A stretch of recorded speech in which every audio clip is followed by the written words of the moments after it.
Iran has made a shocking offer to reopen the Strait of Hormuz, the narrow sea lane through which 20% of the world's oil flows. But with one terrifying condition: oil cargo must be traded only in Chinese yuan. Not in dollars, not in euros, only yuan. A senior Iranian official revealed that Tehran is considering allowing some oil tankers through the Strait of Hormuz only if the trade is conducted in Chinese currency. If this becomes reality, it could challenge the 52-year dominance of the U.S. petrodollar system. But the real question is not just about oil. The real question is, why is Iran doing this? How will the United States respond?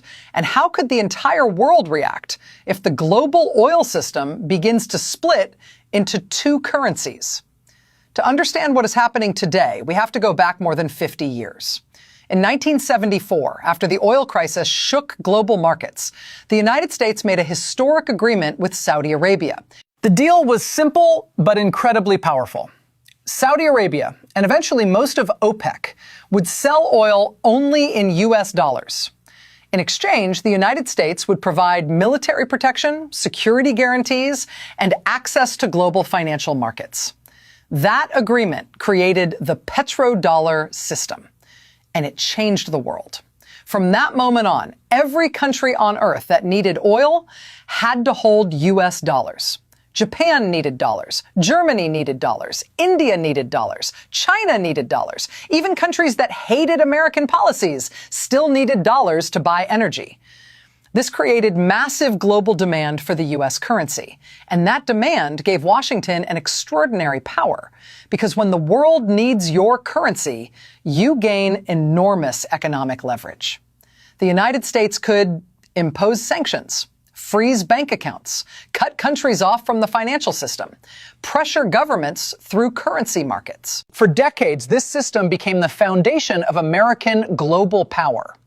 But over time, some countries began searching for ways to escape it, and Iran became one of the most determined challengers. Why Iran wants to break the dollar system. Iran's conflict with the United States did not start today. It has been building for more than 40 years. Since the Iranian Revolution in 1979, relations between Washington and Tehran have been hostile. Over the decades, the United States imposed layer after layer of sanctions on Iran's economy. These sanctions targeted Iranian oil exports, Iranian banks, international companies doing business with Iran. Because oil sales are Iran's main source of revenue, these sanctions were devastating. Iran suddenly faced a major problem. It could produce oil, but selling it in the global system became extremely difficult. Most international banks refused to process Iranian transactions. Most shipping companies avoided Iranian cargo. Most countries feared secondary sanctions. So Iran began looking for alternative economic systems. And one country became its most important partner: China. China is the largest energy importer in the world, and its economy needs enormous amounts of oil. Meanwhile, Iran has huge reserves of crude, but limited buyers due to sanctions. This created a natural partnership. In 2021, Iran and China signed a 25-year strategic cooperation agreement involving major investments and long-term energy deals. Under this arrangement, China would invest billions into Iran's infrastructure, energy sector, and technology. In return, Iran would provide China with discounted oil supplies. But there was another crucial aspect of this partnership. China wanted to expand the global use of its currency, the yuan. For years, Beijing has been trying to reduce global reliance on the U.S. dollar, and energy trade is the biggest battlefield in that struggle. If oil, the world's most important commodity, starts being traded in yuan, the implications could be enormous. Iran understood this perfectly. And now, with war raging in the Persian Gulf, Tehran may be trying to use its most powerful geopolitical weapon, the Strait of Hormuz. The Strait of Hormuz is one of the most strategically important waterways on Earth. At its narrowest point, it is only about 34 kilometers wide. Yet through this tiny corridor flows about 20 million barrels of oil every day, roughly 20% of global supply. Major oil producers rely on this route: Saudi Arabia, Iraq, Kuwait, UAE, Qatar, Iran. If this strait closes, the consequences are immediate. Oil prices surge, shipping costs explode, global inflation rises. And that is exactly what began happening when the current conflict erupted. After military strikes and escalating tensions, Iran effectively restricted traffic through the strait. Global oil markets panicked. Energy prices jumped above $100 per barrel. Some analysts warned prices could reach $150 or even $200 if the crisis worsens. And suddenly, the world realized something important. Despite America's massive military power, Iran still controls the geographic choke point of global oil. Iran understands that it cannot defeat the United States in a conventional war. The U.S. military budget is larger than the next several countries combined. But Iran doesn't need to win a traditional war. Instead, its strategy focuses on asymmetric power. In simple terms, Iran cannot match America's military strength, so it targets America's economic vulnerabilities. Experts say Iran's strategy aims to create global economic pressure that forces political compromise. By disrupting shipping in the Strait of Hormuz, Iran can cause massive economic shock.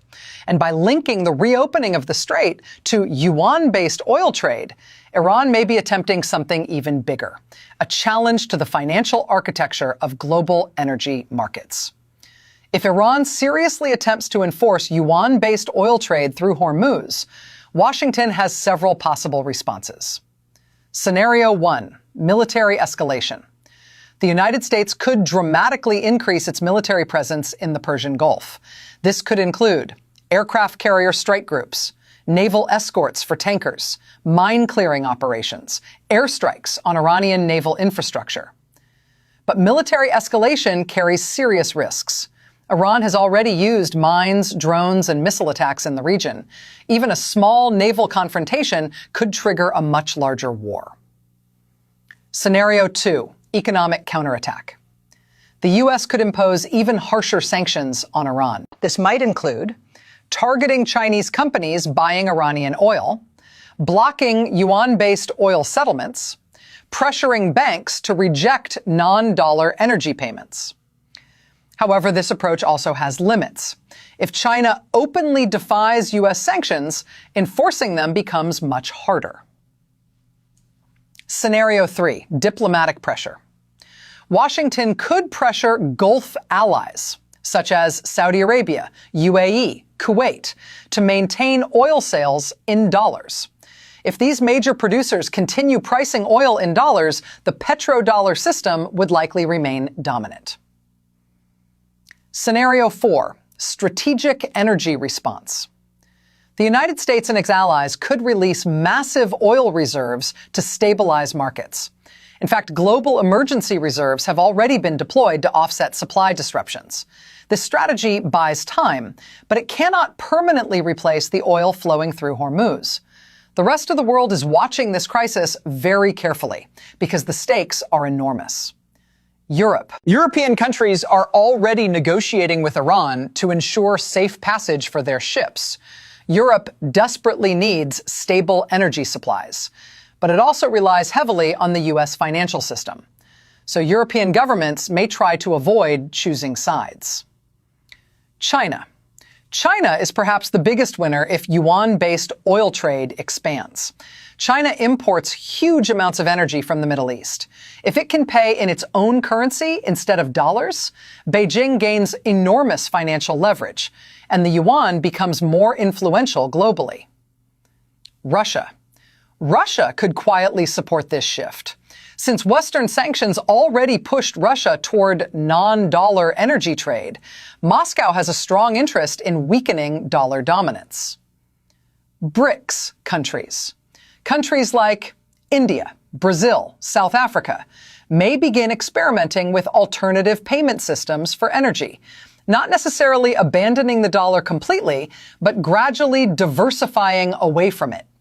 Some analysts believe the world could be moving toward a dual energy system. In this scenario, one part of the world continues trading oil in dollars.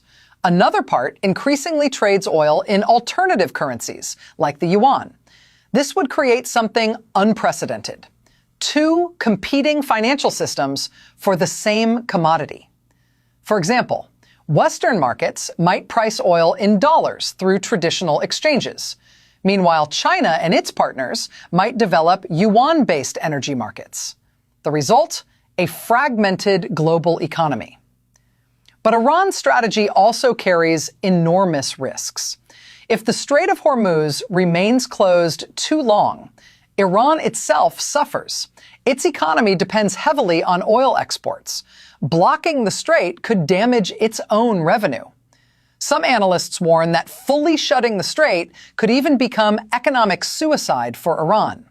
So Tehran must balance pressure with survival. This may explain why it is considering limited tanker access rather than total closure. The most important question may not be about oil or shipping. It may be about the future of global power. For decades, the international system has been built around American financial dominance. But now several forces are challenging that system: China's economic rise, Russia's sanctions resistance, BRICS financial cooperation, alternative payment systems. Iran's yuan proposal could be one small piece of a much larger transformation, or it could simply be a short-term wartime tactic. Right now, nobody knows. Conclusion. One thing is certain: the Strait of Hormuz crisis has revealed something profound about global power. A narrow stretch of water, only 34 kilometers wide, can shake the entire global economy. And a single sentence: oil traded in yuan instead of dollars, could trigger debates about the future of the international financial system. But the final outcome remains uncertain. Will the United States defend the petrodollar with economic or military power? Will China quietly support the expansion of yuan-based energy trade? Or will diplomacy eventually reopen the strait and restore the old system? For now, the world is watching one of the most dangerous geopolitical chess games of our time. Because the battle unfolding in the Persian Gulf may not just be about oil. It may be about who controls the financial system of the 21st century.